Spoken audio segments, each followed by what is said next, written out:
പ്രിയമുള്ളവരെ നമസ്കാരം. ശ്രീകൃഷ്ണ ജയന്തിയാണ് ഇന്നൊരു സ്പെഷ്യൽ വീഡിയോ നമ്മൾ ചെയ്യാൻ പോണത്.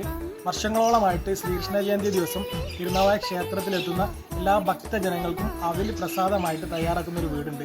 ആ വീട്ടിലേക്കാണ് നമ്മൾ കയറി ചെല്ലാൻ പോണത്. കുറച്ച് പ്രസാദം കണ്ണന്റെ മുന്നിൽ നേദിക്കാനായിട്ട് വെച്ചിട്ടുണ്ട്. കൊടുക്കൽ തുടങ്ങിയിട്ട് ഞങ്ങൾ 20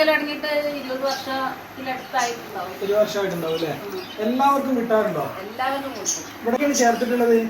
ഇതില് ശർക്കര, ഏലക്കായ, നെയ്യ്, പിന്നെ ആവിലല്ലേ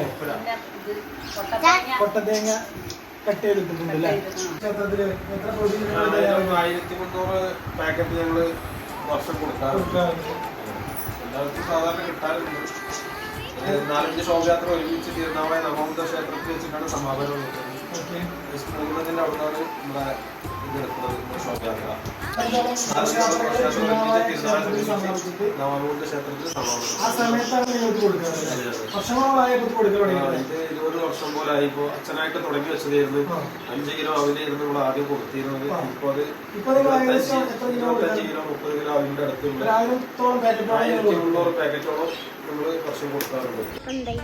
അവിയലും ശർക്കരയും കൂടി മിക്സ് ചെയ്തിട്ട് വെച്ചോണ്ടിരിക്കുകയാണ്. ശർക്കര പാനീയം കൊടുത്തിട്ട് ഇതിൽ അരിപ്പയിൽ അരിച്ചിട്ടാണ് അവിയലിൽ മിക്സ് ചെയ്യുന്നത്. എല്ലാവരും ഉണ്ട്. കുട്ടികളൊക്കെ വളരെ സന്തോഷത്തിലാണ്. ബാക്കിയുള്ള അവിലേക്ക് വേണ്ട ശർക്കര ഒരുങ്ങിക്കൊണ്ടിരിക്കുന്നുണ്ട്. കൊട്ടത്തേങ്ങ റെഡി ആയിട്ടുണ്ട്. ഏലക്കായും അതുപോലെ പഞ്ചസാരയും മിക്സിയിൽ അരച്ചിട്ടാണ് ഇതിലിടുന്നത്.